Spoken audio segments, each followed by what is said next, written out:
그렇기 때문에 10년간 5천만 원에서 이제 앞으로 10년간 1.5억으로 바뀌었는데요. 이렇게 되면 결과적으로 부부 합산해서 총 3억까지 공제받을 수 있게 된 것입니다.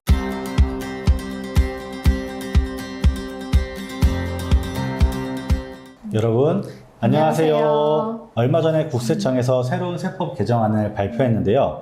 아직 확정된 법률안은 아니지만 세법에서 가장 쉽게 접촉할 수 있는 결혼, 출산, 양육을 지원하는 정책에 대해서 미리 한번 알아보도록 하겠습니다. 첫 번째 세법 개정안은 결혼에 따른 증여재산 공제인데요. 부모가 자녀에게 증여할 경우 현행 세법에서는 5천만 원까지만 공제가 되고 있습니다. 하지만 물가 상승, 전세값 마련 등의 결혼 비용 등이 증가하면서 이러한 결혼을 장려하기 위해서 발생한 세법 개정안인데요. 세법 개정안을 한번 보시게 되면은 혼인신고일로부터 전후 2년, 그러니까 총 4년간 부모에게 1억 원까지 추가적으로 공제받을 수 있게 된 내용입니다. 그렇기 때문에 10년간 5천만 원에서 이제 앞으로 10년간 1.5억으로 바뀌었는데요. 이렇게 되면 결과적으로 부부 합산해서 총 3억까지 공제받을 수 있게 된 것입니다. 하지만 이러한 내용은 아직 개정안에 올라와 있는 내용이기 때문에 확정된 부분은 아니고 만약에 확정된다고 하면은 24년 1월 1일부터 적용될 예정입니다. 네, 두 번째 세법 개정안은 자녀 장려금에 대한 대상 및 지급액의 확대입니다. 자녀 장려금은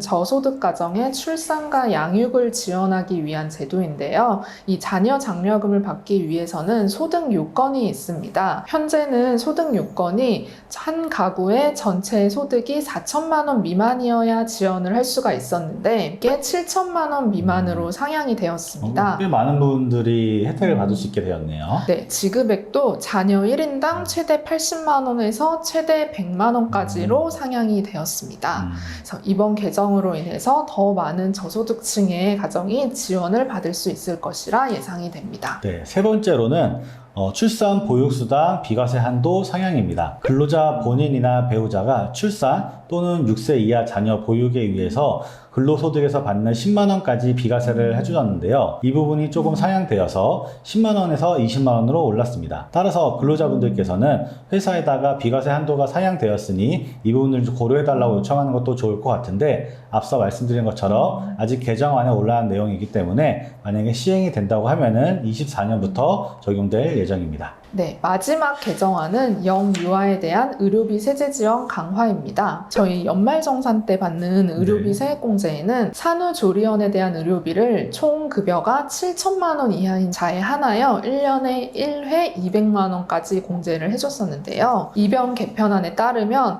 이제 이런 소득 수준에 관계없이 모두 출산을 할 수가 있기 때문에 이 소득 요건을 폐지를 해서 모든 근로자가 지원을 받을 수 있도록 하였습니다. 그리고 이제 영유아에 대한 의료 지원을 강화하기 위해서 기존에는 본인에 대한 의료비랑 65세 이상의 부양가족이거나 장애인에 대해서만 한도가 없이 의료비 세액 공제를 해줬었는데 6세 이하의 영유아도 추가를 해서 영유아에 대한 의료비도 한도 없이 모두 공제를 받을 수 있도록 세제 지원을 강화하였습니다. 네, 지금까지 출산, 양육, 결혼에 대한 세제 개편안을 알아보았는데요.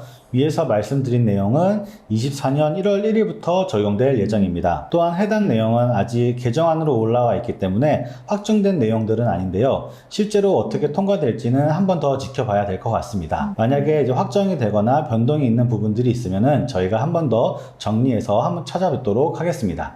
지금까지 로운 세무법인이었습니다. 슬기로운 절세생활 하세요.